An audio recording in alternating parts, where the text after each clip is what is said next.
Congratulations, you've just found the number one over 50 health and wellness podcast on the planet.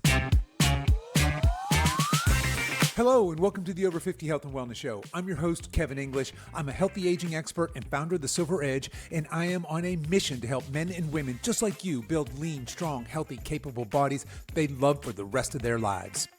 What if I told you that the very thing that helped your ancestors survive saber-toothed tigers is now sabotaging your efforts to lose that stubborn belly fat? All right, folks, we are diving into a topic today that affects every single one of us every single day, and that's stress. Now, guys, before you roll your eyes and think, yeah, Kev, I know stress is bad, hear me out. Stress is the reason you and I are here today. Like, seriously, if your great-great-great-great-great-great-grandpa had decided to chill and maybe do some breath work instead of running from a saber-toothed tiger, well, let's just say you probably wouldn't be tuning into this podcast right now. That ancient stress response, the fight or flight system, kept our ancestors alive and thriving. The problem is we've carried those same caveman stress circuits into the modern world, where instead of tigers, we got traffic jams, taxes, and of course that one coworker who insists on reply all on every single email. But here's the kicker. Your body doesn't know the difference. Whether it's a bad guy in a shadowy alley or a nasty email in your inbox, your physiology reacts the exact same way. And that's a big reason why stress is sabotaging your health, your vitality, and even your waistline. So in today's episode, we're going to unpack stress from the ground up. We'll start with its evolutionary role. We're going to nerd out just a little bit about what's happening inside your body. And then we're going to talk about how our caveman wiring clashes with modern life. We'll dig into the differences between acute and chronic stress. We're going to explore the many flavors of stress that we all deal with. But most importantly, I want to give you some practical real-world strategies to manage stress so you can build that lean, strong, sexy body and age like a champ. So buckle up, or better yet, take a deep breath, because we're about to reframe stress in a way that just might change how you handle it from here on out. Okay, so let's rewind the clock. Way back, long before Amazon Prime, air conditioning, and triple shot lattes. I'm talking like tens of thousands of years ago, when survival meant one thing: don't get eaten. So picture this. One of your distant ancestors is out foraging. He's walking through the tall grass. Maybe he's looking for some berries, or he's chasing down something for dinner. And suddenly, snap, a twig breaks. Out of the corner of his eye, he sees movement. Could be a rabbit, could be a saber-toothed tiger sizing him up for lunch. And in that split second, his body does something miraculous. His pupils dilate, his heart rate spikes, blood gets shunted to his muscles, sugar floods his bloodstream, all other critical systems are shut down, and he is instantly primed to do one of two things: fight or run like hell. And that, my friends, is stress in its purest, most primal form. Now, here's the thing. Without that stress response, he's toast. Game over. No great-great-great-grandkids, which means you. Stress was the original survival tool, hardwired into our biology to keep us alive in an unpredictable, often dangerous world. And it wasn't just about tigers. That same surge of stress hormones helped humans hunt, defend their tribes, endure brutal winters, and adapt to pretty much anything Mother Nature threw at them. Stress was our superpower. But here's the catch. It was designed for short bursts, a sprint away from danger, a few minutes of fight or flight until the threat was gone. Once the coast was clear, the body shut it down. Hormones dropped, heart rate slowed, breathing calmed, and life went back to normal. So from an evolutionary perspective, stress was never meant to be the all-day, everyday background noise that it is now for so many of us. It was more like your emergency alarm system, a break glass in case of tiger type situation. And that's the big setup for where we're headed here in this conversation, because while our environment has changed drastically, thankfully there are no saber-toothed tigers lurking around your office building, our bodies haven't really updated the software. We're still running the same operating system as our caveman ancestors, which brings us right into how stress physiology works today and why it's both saving us and sinking us. So let's nerd out for just a couple of minutes on what's actually going on under the hood when stress hits. Now, don't worry, we're not going to take you back to your high school biology. There's not going to be a test at the end of this, but I think it's important that you understand this because once you do, you'll see why stress can either be your secret weapon or your worst enemy. So here's the quick and dirty version. At the top of your brain, you got this little command center called the hypothalamus. You can think of this as your body's 911 operator. The second it perceives a threat, real or imagined, by the way, it's going to hit the panic button and it's going to call in backup. Now, that backup is what we now call the HPA axis, which is just nerd speak for the connection between your hypothalamus, your pituitary gland, and your adrenal glands. And together, this trio is like an emergency response team for your body. Here's how it works. The hypothalamus sees a threat, it calls up the pituitary. Pituitary relays the message. Yo, adrenals, we've got a situation here. Adrenals, which sit right on top of your kidneys, they dump out stress hormones like adrenaline and cortisol. Adrenaline is your instant go juice. It spikes your heart rate. It opens your airways. It sharpens your senses. It preps you for action. Cortisol, on the other hand, is like your body's gas pedal. It's going to release glucose into your bloodstream, giving your muscles a quick burst of fuel. So, in that saber-toothed tiger scenario, this system is freaking brilliant. You're faster, you're stronger, you're sharper, all in an instant. You don't stop to debate, you just move. Now, here's where things get a little tricky. The stress system doesn't care whether you're actually in mortal danger or not. So that same cascade fires off if you're stuck in traffic, if your boss drops a last-minute project on your desk, or if you're lying in bed at 3 a.m. worrying about your 401k. Your body doesn't pause to fact check. It just reacts. And every time it does, cortisol is coursing through your veins, blood sugar is spiking, digestion is shutting down, and recovery is getting put on hold. And I tell you just a quick story of how ridiculous this can be. So those of you that are regular listeners to this podcast may notice that we do a Monday Mile episode on every Monday. Well, on Saturday morning, I was doing a little bit of work before I went to the gym, and my email pinged. And it said, "Hey, Kevin, congratulations. Monday Mile episode has just posted." And immediately my stress response kicked in. My breathing became shallow. My heart rate was jacked up. Probably my pupils dilated a little bit. I'd be like, wait, what? It's Saturday. Monday Mile is not supposed to go out until Monday. And I had this little freak out. So I had to quickly log into my system where I schedule my podcasts, because I record these ahead of time and then I schedule them. And I had to quickly look, and I get a notification every time one of my podcasts gets posted. And so I had to quickly go and just make sure, wait, what is that, a wrong email? What's going on here? And sure enough, my Monday Mile had posted on Saturday. So here I am in total fight or flight response looking at this. Now, y'all are maniacs. This was like 30 minutes after the podcast posted. 400 plus of you had already downloaded that Monday Mile episode on Saturday morning. And so here I am in this mild freak out. And then I just said, "Kevin, what are you freaking out about?" So your Monday Mile went out on Saturday. Big deal, not a big deal. And I was able to calm myself down. But that's how crazy this wiring, this ancestral stress wiring is. I get a little email that says, "Hey, Kev, congratulations. Your Monday Mile episode just released." And it's Saturday morning. I'm thinking, crap. And I went into a full-blown stress response. And again, was able to calm myself down.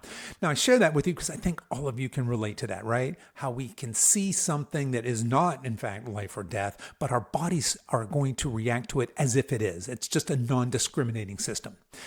And remember how I said stress was meant for short bursts? Here's the problem. Most of us are running this system like a broken fire alarm. It's going off all the time. So instead of saving us from danger, it's just quietly wearing us down, disrupting sleep, messing with hormones, storing fat around your midsection, and keeping you stuck in a cycle of exhaustion. So bottom line, stress physiology is amazing when used sparingly, but it's like caffeine. A little bit can make you sharp and focused. Too much and you're jittery, anxious, and you're crashing hard. And that brings us to the real kicker. We are still carrying around this caveman stress response into a world that looks nothing like the one it was designed for, which is where things start to get really interesting. So we're walking around in 2025 at the time of this recording with smartphones and Wi-Fi and cars that pretty much drive themselves, but we're still rocking this caveman hardware under the hood.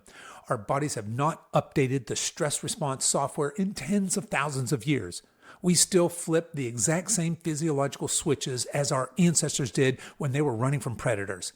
But today's threats look a little bit different, or a lot of bit different, right? Instead of a saber-toothed tiger crouched in the bushes, it's the traffic jam when you're late for work. It's the snarky email from your coworker, or your teenager just ignoring your text message, or that charming little notification that your credit card bill has just posted. But here's the problem. Your body, again, just doesn't discriminate between the difference. It's not like your brain says, relax, Kev, it's just a PDF attachment that won't open. Nope, it's going to slam the big red panic button that launches the whole fight or flight cascade. Heart rate up, cortisol up, muscles primed for battle, all because, what, your printer jammed? And look, again, I'll be the first to admit my caveman wiring goes hardware all the time, especially with technology. Here's a case in point. A while back, I was leading a webinar. I'm presenting away. I'm in the groove. I'm in the zone. I am dropping fire on these people. And I don't know, 4 or 5 minutes in, somebody unmutes and says, hey, Kevin, we can't hear you. My stress response kicked in so hard, you'd think a ferocious grizzly bear had just barreled into my office. My heart was racing. I started sweating. My mind was spinning, all from a mute button. And this is the mismatch of modern living. We're carrying the same survival system that helped us endure famine and predators and brutal winters, but now it's getting hijacked by traffic jams, deadlines, angry spouses, and of course the endless news cycles. So instead of stress being this acute, life-saving burst, it's become this constant low hum in the background. We're basically marinating in cortisol all day long, every day. And over time, that's a disaster, not just for your health span, but for your waistline, your energy, your muscle recovery, your sleep, basically everything we're working on when we're talking about building lean, strong, healthy, capable bodies over 50. So what's the next step here? To really understand why this matters, we got to tease apart the difference between short-term acute stress, which can actually be beneficial, and chronic stress, which is the kind that slowly erodes our health from the inside out. So let's draw a line between these two very different types of stress, our acute stress and our chronic stress. Acute stress, for the most part, is the good kind. It's sharp, it's short, it's temporary. It's the body's way of saying, hey buddy, pay attention, you need to act now. Think about the last time you narrowly avoided a car accident. You swerved, your heart was pounding, your adrenaline was surging, and then once it was over, your system calmed down. That's acute stress. In fact, in small doses, it can actually improve performance. It sharpens your focus and it gives you a jolt of energy. It can even make your workout stronger. Now, on the other hand, we've got chronic stress, the not so good kind. This is when the body's stress alarm doesn't get the memo to shut off. It just keeps blaring day after day over things like bills, traffic, scrolling social media, or the news. It's like leaving your smoke alarm on for 24/7. Pretty soon it's not protecting you anymore. It's just frying your nerves. And chronic stress is where things start to unravel. Your cortisol stays elevated, which means blood sugar stays elevated, which means your body thinks it needs to store fat for survival. And that's usually right around your midsection, guys. Recovery tanks, sleep tanks, hormones tank. Everything you're working towards, burning fat, building muscle, aging well, gets sabotaged. And look, it's not just emails or work deadlines. Stress comes in lots of flavors. We've got biological stressors, things like being sick or injured or even overtraining. We've got environmental stressors, noise and pollution, and all of the household toxins. We've got psychological stress, the classic worries, fears, and anxieties that all of us carry. And then on top of that, we've got existential stress. You know, those 3 a.m. thought spirals that start out with something like, hey, did I pay last month's power bill? And they end with, what's the meaning of life? But here's the bottom line. Acute stress and short bursts, helpful, even energizing. Chronic stress that never lets up, that's where we run into serious trouble, not just for our mental health, but for our waistlines, our energy, and our long-term vitality. So the question becomes then, what do we actually control? Because while we can't bubble wrap ourselves against every stressor out there, we can take ownership of how we respond. And that's when things get really empowering. So let's be crystal clear here. You cannot control everything. Some stressors are simply beyond your reach. You don't control world events. You can't stop aging parents from getting older. You can't bubble wrap your kids or your grandkids so nothing bad ever happens to them. And you certainly can't stop the airline from canceling your flight when you're already sitting at the gate. But here's what you can control: your response. And that's huge, because the difference between someone who gets crushed under stress and someone who bends, adapts, and grows stronger often comes down to this one thing: how they respond to the stuff they can't change. Think of it like this. Stress is like the weather. You can't stop the rain, but you can grab an umbrella. You can't control the wind, but you can adjust your sails. Same deal with stress. And that's really the heart of it. Life stressors aren't going anywhere. Some we can reduce or eliminate, like saying no to commitments that drain us or shutting down Netflix at 9 instead of midnight. But many of them, they're just part of being human, which means the game isn't about eliminating stress. It's about mastering your response to it. And before we jump into some practical strategies to help you do exactly that, let's take a quick pit stop. I want to recap how all this unmanaged modern stress is handicapping your ability to build and maintain that lean, strong, healthy, capable body we're all after. So we've talked about how stress evolved to keep us alive. It was the ultimate survival tool. We broke down what's happening inside your body when the stress alarm goes off. We looked at how our caveman wiring hasn't kept up with modern life and how we're reacting to traffic jams and email alerts the same way our ancestors reacted to saber-toothed tigers. And we just talked about the difference between short bursts of stress that can actually be helpful for us versus chronic stress that quietly and continuously tears us down. So where does that leave us? Here's the bottom line. When your stress goes unmanaged, it wrecks your efforts to build the kinds of bodies and lives we want. Elevated cortisol makes it harder to lose fat, easier to store it, especially around your midsection. Recovery slows down. Muscle growth stalls. Sleep quality tanks. And mentally, you feel foggy, anxious, and exhausted. In other words, you can have the best diet plan, the smartest workout program, and all the motivation in the world. But if stress is running the show, it's like trying to drive with the parking brake on. You're working twice as hard to go half as far. But here's the good news. You don't have to live there. Stress isn't the enemy. Unmanaged stress is. And when you learn how to manage it, you give yourself a massive edge, not just for your health span, but for building that lean, strong, sexy body that we're after here on this podcast. So let's roll up our sleeves and talk about some practical real-world strategies you can use to get stress working for you instead of against you. Because knowing that stress messes with you is one thing, but what to actually do about it, that's another thing. So I've got a toolbox with 10 stress-busting strategies for you here. You can think of these like different levers you can pull. Some of them are going to resonate with you more than others, and that's fine. The goal isn't perfection, it's progress. So let's dig in. The first stress-busting strategy is this. It's eat real food. So let's start with the obvious. What you put in your mouth matters. If you're filling your body with ultra-processed junk, you're not fueling it, you're stressing it out. That's like trying to run a Ferrari on some cheap gas. It sputters, it underperforms, and it eventually breaks down. And look, I'm not saying to never have a slice of pizza or a bowl of ice cream again. I'm saying your body doesn't need more stress from foods that jack your blood sugar, spike inflammation, and give you zero actual nutrients. Eat real foods. Whole foods, stuff your grandmother would recognize. Your body will thank you by actually calming down instead of freaking out. Stress-busting strategy number 2, move your body. Movement is hands down one of the best stress busters we've got. Daily walking is restorative. It lowers cortisol, clears your head, and bonus, it's free.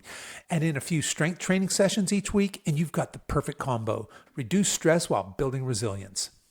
Number 3, breathe. Specifically, control breathing, something like box breathing, where you inhale deeply into your diaphragm for 4 seconds, hold for a count of 4, exhale for a count of 4, hold for a count of 4. It sounds ridiculously simple, but it works. When you're spiraling, when you're overwhelmed, when you feel like that pressure is rising, just stop. 60 seconds, breathe. It's like hitting the reset button on your nervous system. And look, you don't need incense or a Himalayan salt lamp, just your lungs. Use them. Number 4, practice Stoicism. This is one of my favorites. Stoicism is basically the art of focusing on what you can control and then letting go of what you can't. Stress skyrockets when we waste energy trying to control things that are completely out of our hands. World events, politics, traffic, other people's opinions. Instead, Stoics say control the controllables. Take virtuous action where you can, let go of the rest. And look, if you guys want a deeper dive on Stoicism, I did a whole podcast episode on Stoicism over on the Alpha Edge podcast. And yeah, that podcast is targeted towards men, but actually the principles of Stoicism apply to anybody. So if you guys are interested, you can check that out over there. Tip number 5 is sleep. You guys that have been around here for a while know we are not going to go through a list of healthy behaviors and not talk about sleep. Sleep and stress are like toxic roommates. When one's a mess, the other one follows. Poor sleep drives stress up. Stress wrecks your sleep, and round we go. So guard your sleep like a dragon guards its treasure. Set a bedtime routine. Have a cool, dark room. Put the frickin' phone down. And no, Netflix doesn't count as your bedtime routine. You're going to be amazed at how much more resilient you feel when you're actually well rested. Number 6, meditate. Now, before you picture a monk on a mountain in a cave, hear me out. Meditation doesn't have to mean sitting cross-legged for hours chanting Om. It can be as simple as 5 minutes of quiet focus. Breathe, observe your thoughts, let them drift by. It's like mental weightlifting. The more you practice, the stronger your stress response gets. Number 7, journaling, another one of my all-time favorites. Journaling is like giving your brain a pressure valve. When thoughts are bouncing around in your head, they multiply. But when you write them down on paper, they lose their power. You don't need to write a novel, just a quick brain dump. What's stressing you out? What are you grateful for? What's one win from today? Done. Clearer head, calmer nervous system. Number 8, gratitude practice. Speaking of gratitude, this one is magic. Stress zooms in on what's wrong. Gratitude zooms out and reminds you of what's right. And that shift changes everything. So try this. Write down 3 things you're grateful for. They don't have to be big things. It could be your dog. It could be the fact that your coffee didn't taste like burnt rubber this morning. Doesn't matter. Just the act of noticing rewires your brain toward calm and resilience. Number 9 is purpose, and this one's huge. Having a sense of mission, of purpose, is the ultimate stress buffer. When you know why you're here and what you're working towards, life's little curveballs don't knock you down as hard. Stress without purpose feels crushing. Stress with purpose feels like training. One drains you, the other strengthens you. So find your calling and walk it out boldly. And finally, number 10, I saved the best for last, is prayer. So call it connecting with God. Call it connecting with a higher power. Whatever language resonates with you, but there's a peace in being a part of something bigger than yourself. Prayer not only calms your nervous system, it grounds you in faith, in perspective, in hope. And that is a stress management tool that science can't fully explain, but millions of people rely on daily. Okay, so those are my 10 top stress-busting strategies for you. I got just a couple more here, some bonus tips. And the first one is nature. Get outside, soak up some sun, breathe some fresh air. Bonus points if you do it barefoot. Cortisol loves nature. Next bonus tip is community. Spend time with people who lift you up, not ones who drain you. And then finally, laughter. This is basically free medicine. Watch a comedy, swap some dad jokes, whatever gets you laughing. So guys, that's the toolkit. Food, movement, breathing, mindset, sleep, purpose, all levers that you can pull to not just survive stress, but to thrive through it. Remember, life stressors aren't going anywhere. The emails, the bills, the traffic jams, they're still going to be there tomorrow. But how you respond, that's where your power lives. And these practices help you reclaim that power. So let's bring this all home. Life is stressful. There is no escaping that. Modern life moves fast. It throws curveballs at us. And at times it feels like it's designed to keep us in this constant state of fight or flight. But here's the truth. Stress itself isn't the villain. Unmanaged stress is. Remember that stress was designed to help you, to sharpen you, to protect you, to make you stronger, and to keep you alive. And it still can. The difference lies in whether you let it hijack your life or whether you learn to manage it and put it to work for you. So here's my challenge for you. Don't just listen to this episode and nod along. I want you to pick one, just one of the stress-busting strategies we talked about today. Maybe it's a daily walk. Maybe it's shutting down your screens 30 minutes before bed. Maybe it's pouring into your journaling or prayer practice. Or maybe it's just jotting down a few things that you were grateful for before bed. Whatever it is, start small, start today, and start stacking wins. Because when you do, something amazing happens. Stress stops being this heavy burden weighing you down, and it becomes a forge that sharpens you into a stronger, calmer, more capable version of yourself. And I want you to remember this. Building and maintain that lean, strong, healthy body isn't just about workouts and meal plans. It's about creating the internal environment where your body can thrive. And that means managing stress with intention, not just hoping that it magically disappears. So there you go. Here's the closing charge. Stress is always going to be there. The choice, your choice, is whether you're going to be crushed by it or whether you'll master it and use it as fuel to live your healthiest, strongest, most vital life in the second half. All right, folks, that's a wrap. Now take a deep breath. Like seriously, right now, inhale. Hold. Exhale. Feels good, doesn't it? That's your first win of the day. Now go put it into practice.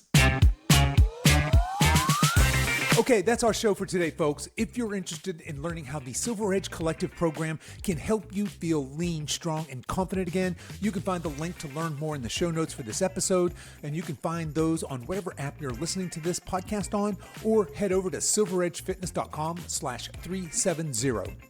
As we wrap up our time together today, you can show your support for this show in two important ways. The first is to tell a friend about this podcast and encourage them to give it a listen. The second is for you YouTube folks to click the like and subscribe buttons, and for you podcast folks to please give this podcast a 5-star review on whatever platform you're listening to this on, and be sure to subscribe and follow so you don't miss any future episodes. I really appreciate you spending your time with me today, and until next time, stay strong.